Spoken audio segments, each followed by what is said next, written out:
request for exercise videos that are just body weight and that are thyroid friendly. So I wanted to show you a few of my favorite moves that I personally do and I recommend for my clients that can help them at least get some movement in without having to use any resistance if they're unable to.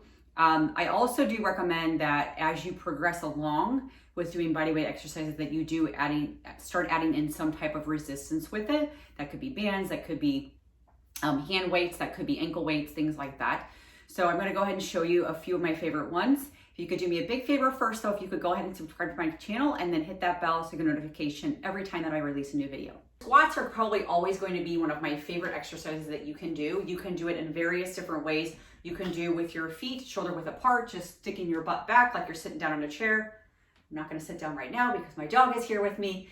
But when you do a squat, you always wanna make sure that your butt is going back. So you're sitting down in a chair, okay? Now, you can see that my feet were shoulder width apart. You can do it as a plie where it can be wider. You can do it closer together. You can do it as a double pulse even. So you go down, you come up halfway, go back down, come all the way up. So it's like a 1 1/2 squat and just keep repeating that type of circuit. So it's a great way to get the movement in for a squat pattern and very, very safe because again, if you're sitting down in a chair, it's very, very safe on the knees.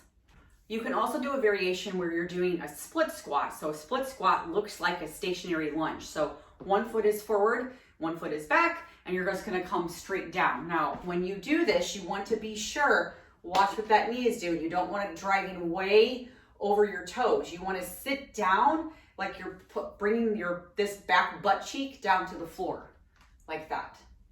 Okay, so my weight is going through that front heel. So you'll do one side, then you'll do the other side. So I know that upper body can be a little bit more challenging when you're doing body weight exercises, but push-ups are a great way to do this. Now, when you do push-ups, there's various ways you can do it. A straight, good old push-up is hands on the floor, feet on the floor, knees are off the ground. Now, you can modify that to make it easier, and basically what you end up doing is you go on your knees to do it. You can also modify it where your hands are elevated. So you can actually go on a wall, and I'll show you from a push-up onto the wall. Your hands go on the wall, you bring it to where it's right at shoulder width, and then you're gonna push straight into the wall, okay? Now, the further your hands are apart, the more that this is going to be an exercise for your pecs. If your arms are closer together, you're gonna get a little bit more tricep with it. But if you're a beginner, I would start with the wall first, then gradually progress to where you can go to the floor, but do it on your knees, and then gradually progress where you're off your knees and doing it. But the wall is a great place to start. So another favorite exercise of mine is to do a bridge pattern. So a bridge pattern is you lay on your back, feet are shoulder width apart. I'm gonna dig with my heels and I'm gonna come up into a bridge. Now, if that feels super easy to you, you can do it single leg. Now, single leg, you just lift a leg, you can cross it over, either way works, but you're gonna lift up. And again, weight is through the heel that stays down, okay? But if you're a beginner, I would just start with straight bridge. Now, you can also advance it, and your feet can elevate. So you can put your feet up here. Excuse my dog. Put your feet up here and do the same thing, okay? So it's a little bit more difficult that way when you have your feet elevated. Another really good core exercise is to do a side plank. So a side plank looks like this. Now, as a beginner, you're gonna do it a little bit differently. If you're a little bit more advanced, your legs go straight. My weight is on my elbow. I lift my hips up and I bring my hips down like a side board, basically. I'll show you from this way. Okay, hips down, straight up. Now, if I wanna make it easier, I'm gonna bend my knees into it. So when I bend my knees into it, my push off is from the knees, okay? Like that. So again, you can make it as hard as you want, you can make it as easy as you want. If you need it easier, you're gonna bend your knees, push from your knees. If you wanna make it harder, the legs go completely straight.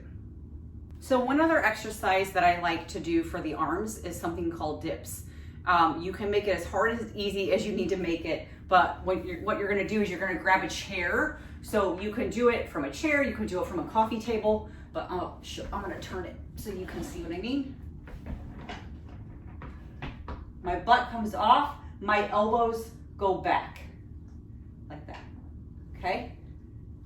Now, this is a wheelie chair. I have it budged up against my chair here, so it's not moving, but you obviously don't want to use a wheelie chair unless it's stationary, but make sure that it's something stationary. So usually a coffee table works really well for this, but the elbows go back. Now, if it's really, really difficult, just shorten the range up, make it a much shorter range. When you're going up and down, you're gonna make it a much shorter range.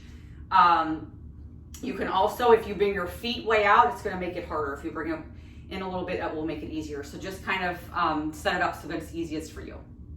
So another pattern that's really good is a lateral lunge pattern.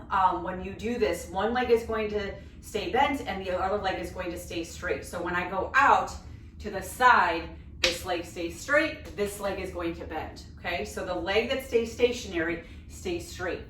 The leg that moves, bends. Now if I do it this direction, okay? So this leg is staying straight, this leg is bending. Now from the side, I want you to focus on, watch what my butt's doing again. My butt's going back, okay? So I'm pushing my butt back. I don't want that knee going way far over the toe.